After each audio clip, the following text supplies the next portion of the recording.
up, Roxstars? It's Rox, and I am coming to you today with a review for Love and Hip Hop, Season 6, Episode 1. You guys, we back where it all started, at least for me. Y'all know I started with reviewing Atlanta, and then I picked up the other shows. But yeah, you guys, feels like we back home, and same group of people. You guys all kept saying that Mimi was leaving and Stevie was leaving and Jocelyn. I was like, none of them are leaving. And they are all back. This cast is really the only one that's pretty much kept its main group. That tells you something about the likability of characters and the stamina of Atlanta. So yeah, you guys, I did notice in the beginning that Tommy was part of the opening credits, so she is now upgraded to a main character. Her shenanigans from last season, she don't need show enough scrap in the King family to carry her through anymore, so good for her. Anyway, you guys, the review, let's get to it, shall we? Now you guys know I haven't perfected the accents. It's been so long since I've done it, okay? But anyway, Jocelyn, it opens with her down at the pool. She is doing a photo shoot. I am 6 months pregnant with my beautiful baby girl, and I'm about to be a mother. I'm so happy. She says that it's been stressful since Stevie J has been MIA. But hey, no worries. The nigga don't want to be around, and she'll handle it herself. She been in the studio working. You know, she's still getting to this money. And this photo shoot is just confirmation of how far she's come. See, I'm going to show the whole wide world just how sexy a pregnant body can be. I don't need nobody, no baby daddy to take care of me. I got this. It's still a little rusty, y'all. Give me a couple of weeks. We see Stevie, he working out in the gym, and he said it's been a stress-free summer for him. He's been hanging with his girl, Faith. They're not together anymore, and he's hanging with his children. So, you know, him, family over everything. He hasn't been having to deal with Jocelyn because Jocelyn is on one right now. He don't really know what's going on. She say that he the baby daddy, but fuck, she been hanging out with a whole bunch of dudes all around Atlanta. Anybody could be the damn baby daddy as far as Stevie J is concerned. One of those guys she been hanging with is Young Dro. Young Dro is on the photo shoot with Jocelyn. Steven know very well that he is the father of my baby. Now you want to listen to the blogs and be like, oh, she a hoe, she a whore. Talk about Dro is my baby daddy. Me and Dro are really good friends. She said he a real artist, Dro is, okay? He been on the billboard and everything. And they got hot new fire spitting for y'all that they want you guys to hear. So yeah, she's having this masquerade party, and that's where everybody's gonna be able to hear her new song with Dro. But like I said, Jocelyn says she's handling all business. She got this. At the end of the day, Stevie, the father of my child, I can handle him too. You might be able to ignore me, but you're not gonna be able to ignore your child. So she serves Stevie J with a subpoena. He got to take a paternity test. Nigga, you want to keep on acting like this ain't your fucking baby, then fine. Let the courts handle it. Because at the end of the day, my daughter need child care. She need a pediatrician. She need a school money. And you know who gonna pay for all that? Her father. I said, fuck, I know plenty pediatricians. Fuck, many of you guys got degree in pediatrician, don't you? Alright, you guys, so Carly and Jock, we're back where we started, right at the beginning. Them two are supposedly back together. I know that fucking baby knees is somewhere rolling her eyes hard. Oh, don't you guys miss baby knees? I miss baby knees. Anyways, Jock for sure is the comedy relief. We have found over the last couple of seasons that Jock is quite funny, and he has fully accepted the role on the show with his fucking Otis from the Temptations hairdo. Carly said that that was one of the reasons why she got back with him, because he's so sexy with his conch. Child, anyway, Jock has made it clear that he just want to smash Carly. Carly is trying to look for some kind of relationship. I don't know what the fuck is going on because she's such a goddamn bird. They're at a llama farm? Are those llamas, you guys? Why is she dressed like she was going to the fucking club with this little knit outfit on with the panties and the brows? Just like too fucking much, okay? So random, right? So she asked him, what exactly are they? He was just like, what you mean, what are we? You know, she was just like, I just trying to figure out, we trying to be in a relationship or anything, you know? I still want you to apologize for how you hurt me in the past. He was like, I'm not apologizing for that. Yeah, you are. You was the one that talked about my puss, said it was pimento loaf. I said, not the thick pimento loaf with the little chunks, different colors and that. Ugh, nasty. Jock said he ain't apologizing for that. But listen, you play your position right, though. I'm going to take you to this masquerade party that Jocelyn is having, all right? And she was just like, Jocelyn, the traitor? Why would I want to go to her party? Because you ain't got shit else to do on this goddamn show. That's why. It's so funny how everybody has a problem with Jocelyn. So this is the first segment that will have Jocelyn's name in their mouth. It happens throughout the whole fucking show. I said, goddamn, do Jocelyn get fucking villain pay? She gotta get extra because every year they mad at Jocelyn for something damn else. Forever just latching on to Jocelyn shit, right? Alright, you guys, let me see if I can get my Mimi. You know, I got to switch it up. You guys. Hold on. I have had a fantastic summer. Life is good. I was cracking up because I was like, bitch, summer, nigga, it's been a whole fucking year since y'all been off. But whatever, she get with the girls, you know, because she want to catch up on this fucking summer that she been off. So she sits down with Tammy, Ariane, and Rashida, and they just want to catch up on the 411 girl. What team you playing for now? Mimi says she's still gay. I said, I guess that gay chick pay more than the regular straight girls. They was like, oh, okay, you still gay. Tammy was like, well, who's it you sit next to? That's your new boo? She was like, no, not my new boo, but maybe a potential. Okay, so the new potential boo, her name is Melissa, DJ M. Okay, supposedly she is the hottest, biggest gay promoter here in Atlanta, okay? And she hanging out with Mimi. You know, they friends, but they ain't never been able to get together because timing ain't never been right. And everybody that's sitting there, they all know DJ M. Tammy is the only one that doesn't know who she is. Speaking of Tammy, she's not with Waka anymore because she said that she found out that Waka was cheating. Imagine that. So she packed up her daughter and she left, and she said, you know what, life is pretty good right now, pretty peaceful. I said, bitch, you better quit that lying. That child was on the internet trying to get that man back at every cost. Girl, I don't care who tell it, but okay, she say she peaceful right now. Rashida was like, shit, I know that's right. All right, Rashida ain't got much peace right now because fuck, she trying to work in her store over in Phipps Plaza. It's still open. Fist pump of righteousness for Rashida. I thought that shit would have been closed a long time ago. And you know she's a mother and all, but she's having an issue with Kirk because he's mad that she's working so much and she's not home to take care of the kids and all of that, okay? She's a fucking working wife. You the one gave her the goddamn store, supposedly, so now all of a sudden you got a problem with the fact that she's trying to make this store work? Nigga, what you doing? You take your ass home and change them damn diapers. You were so easily scraping mouths when you wanted to get a damn DNA test. Now all of a sudden you got a problem with trying to change motherfucking diapers. Nigga, please. I got so many problems with the Frost family, but we're gonna talk about them a little later. Enough about Rashida. Mimi, how you doing? How you and your baby daddy? Oh, her and baby daddy are on good terms. As far as Jocelyn and this baby, a whole lot has been swirling around about who's the baby father.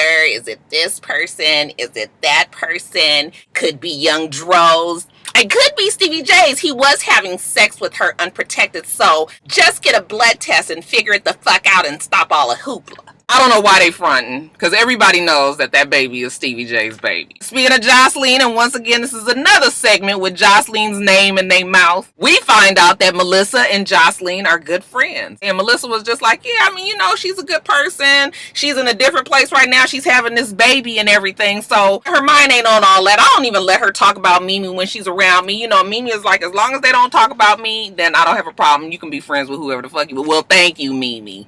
Shit. There's this party that's coming up. They say they not going. Okay, Melissa will be there. You know, DJ M, that's her homegirl, right? But again, ain't nobody else got their own drama. They got to latch on to Jocelyn. So like I said, Tommy, her antics of last season is what carried her on as a main character this season. Okay, Tommy is going to work our nerves a little bit. Tommy is very erratic. But the difference with the old Tommy and the new Tommy is Tommy today is very Hollywood. She knows she's a fan favorite now amongst the ratchet and the I don't give a fucks. So she is totally in that role, and I don't know, like when she was doing her whole thing spiel yesterday, I was just like, nothing is worse than when a reality star realizes they Hollywoodness. Like it didn't even take but one season for her. But whatever. Tommy is there. She said last season she was wilding out. You know, she had a lot going on. She lost her man. She lost a lot of friends. Probably drank too much. Okay, so this season is new year, new Tommy. Okay, except for one problem. Surprise, surprise. Who do you think the problem is with? Yes, that's right, Jocelyn. Segment 3, another time Jocelyn is in somebody's fucking mouth. Well, this time, Tommy is upset that Jocelyn has called the po-po on her, okay? You know, she had the restraining order. We knew about that.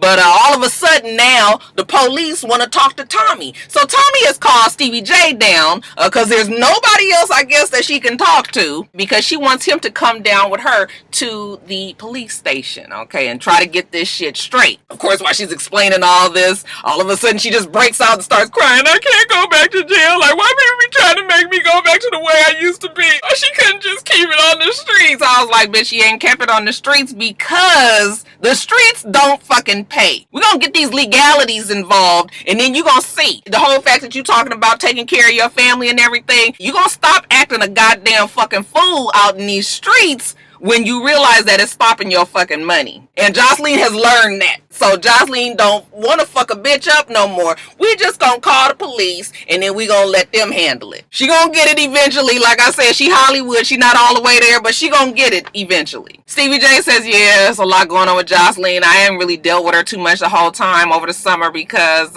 she just been wilding. And now she served me with these damn paternity papers. I don't know if I'm the daddy or not. Tommy was just like, well, you know, she be hanging out with a whole bunch of dudes, but that's what you get for fucking a prostitute. I said, wow.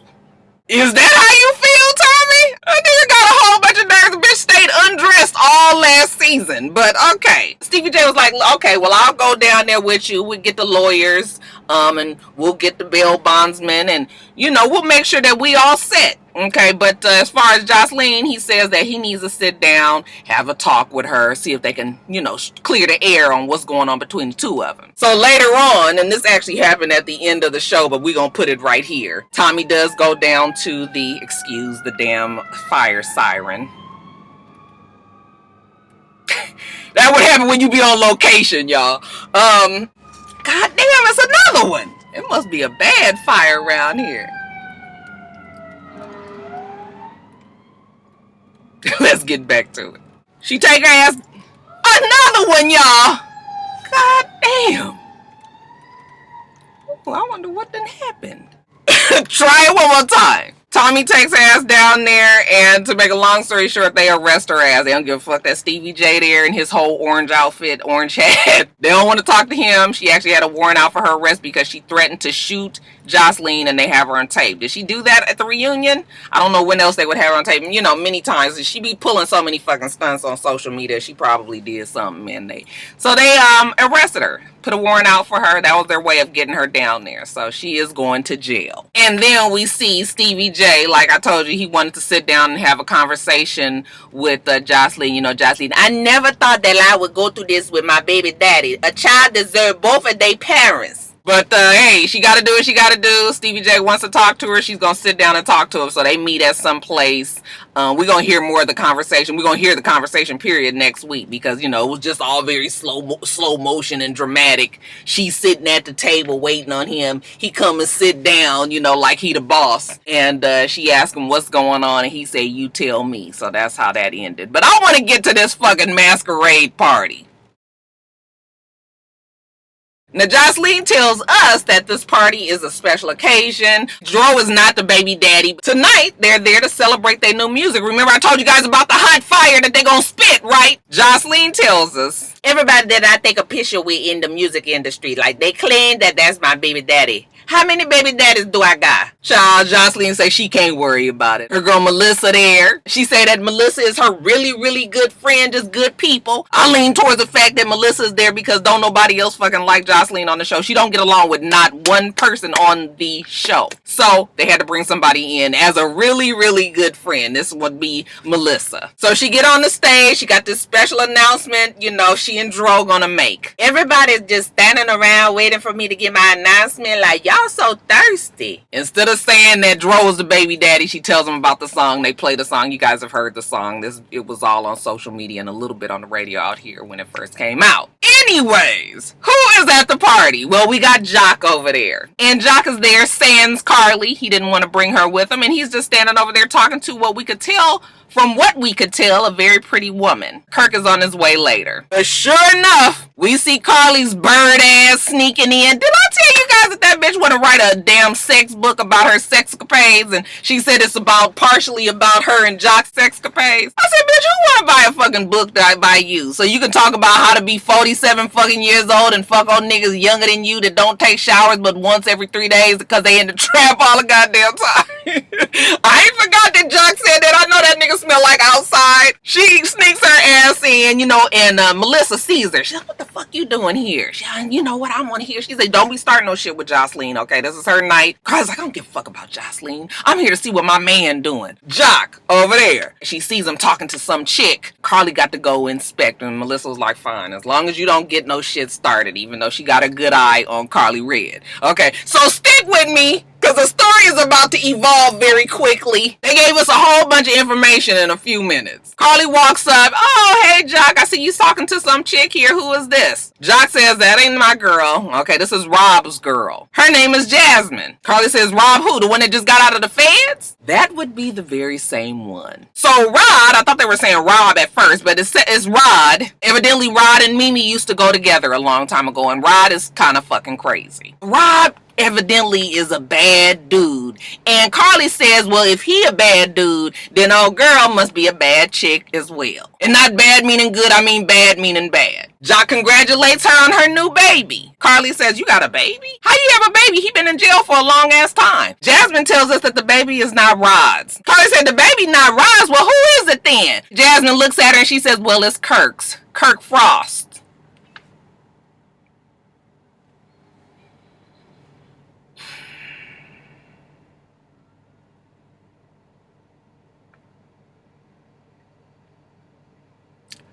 Mona, bitch.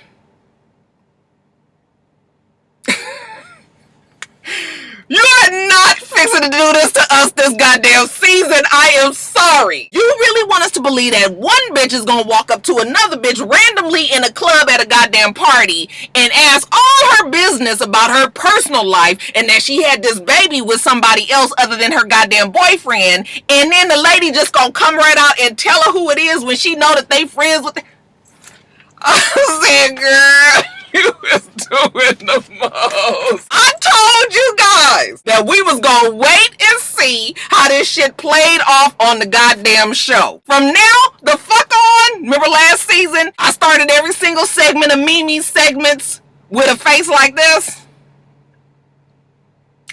This is the fucking face that we gonna give the Frost family. As a matter of fact, every segment for the Frost family is going to be accompanied with a hashtag called Frost Facts. These motherfuckers know they lying they goddamn ass. So I said, them damn Rashida and Kirk know they will sell their damn marriage out. They don't give a fuck. This is ridiculous. I said, oh my God. And then ain't nobody sat down with Jasmine, poor child, bless her heart. Okay, just as stiff as wanna be. Ain't nobody gave this child, basic acting 101 for reality shows. Okay, it's Kirk Frost.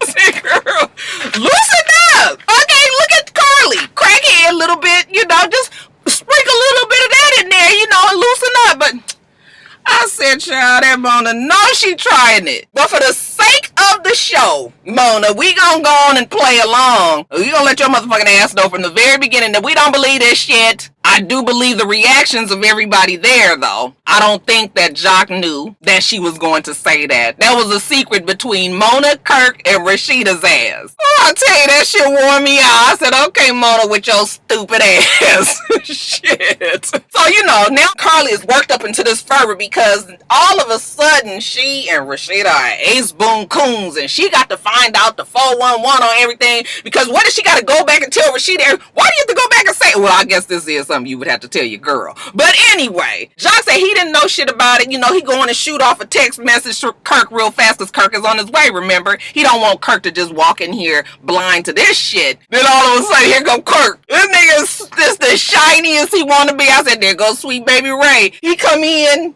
fucking face, and Jock is just like, hey, man, look, There's some shit going on here, you know. Kirk, what's going on? Like, I just walked in.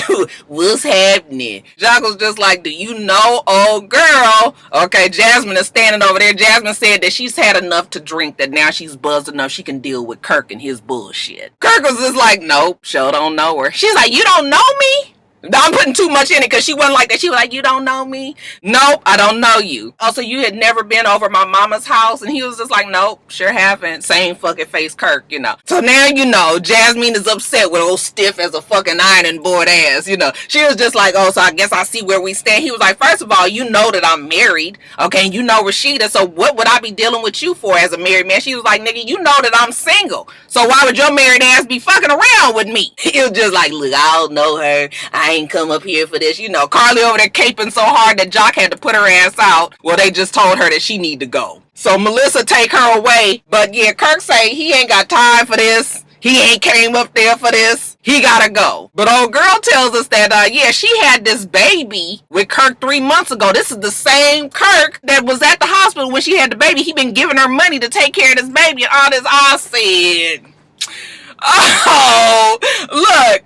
I don't know why Jasmine would sign up for some shit like this. Jasmine, they are going to rip you apart on social media. And it don't even matter if it's a truth or a lie. They still gonna do it. I hope you're ready. Because it's going to be ugly for you these next few weeks to months. So Kirk leaves Jasmine there. Okay, she got to fend for herself, I guess. Okay, now Carly, she's so upset about what happened. You know, they go back to Melissa's bar, and she texts Mimi. She need to get her ass on down there so they can digest what just happened. Mimi gets down there, and she tells her that she was just at Jocelyn's masquerade party, and you know, Mimi was like, "What was you doing there?" She's like, "Girl, I wasn't there for Jocelyn. I was there spying on my man, who was there talking to this beautiful ass girl." And come to find out that that is Rod's girl. She was like, "Rod who? Rod Bullock, the nigga that you was with all that time." Mimi was like, oh, hell no. I dated Rodney years ago before I broke up with him and got back with Stevie and had Eva. That man was bad news then, and I'm sure not much has changed. Anyways, they tell Mimi that, yeah, this is Rod's girl, and he just got out of jail, and she just had this baby, and we put 2 and 2 together and said that baby couldn't be Rod's. Turns out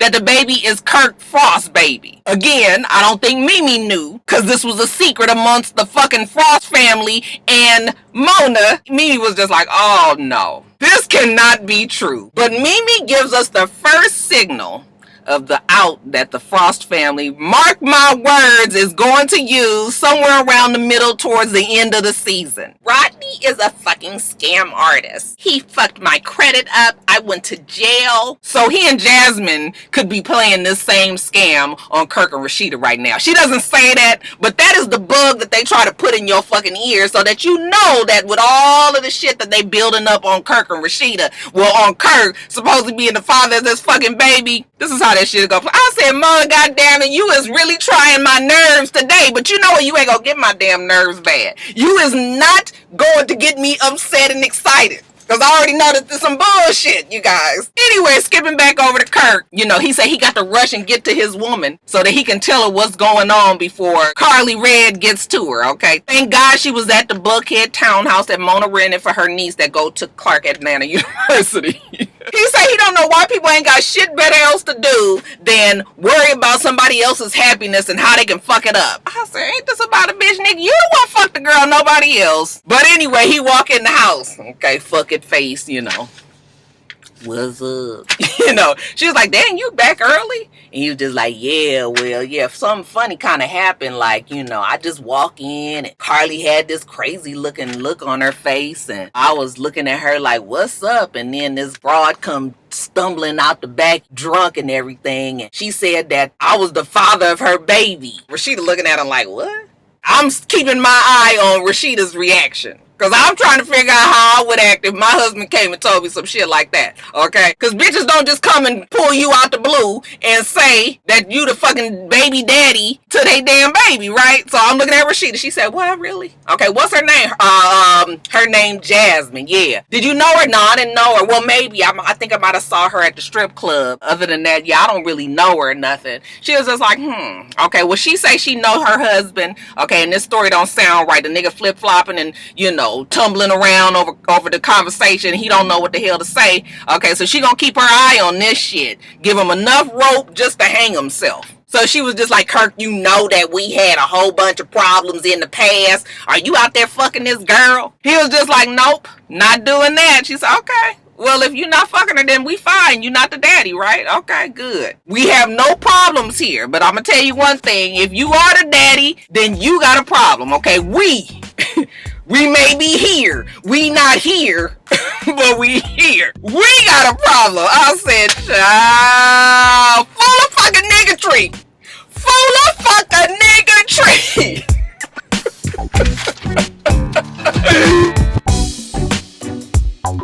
Child, we gonna have ourselves a good ass time talking about them damn frost facts, cause them motherfuckers know they lying. Absolutely not. Would my reaction been that way, I'd have been like, cut these fucking cameras off and come on, let me talk to my man back here. Okay, so yeah, like no. Oh, Mona said, damn it, I got a jewel in this one. So we look, we gonna play along. We gonna play along, you guys. Let me get off of here. I got a Big Mac with my name waiting on it.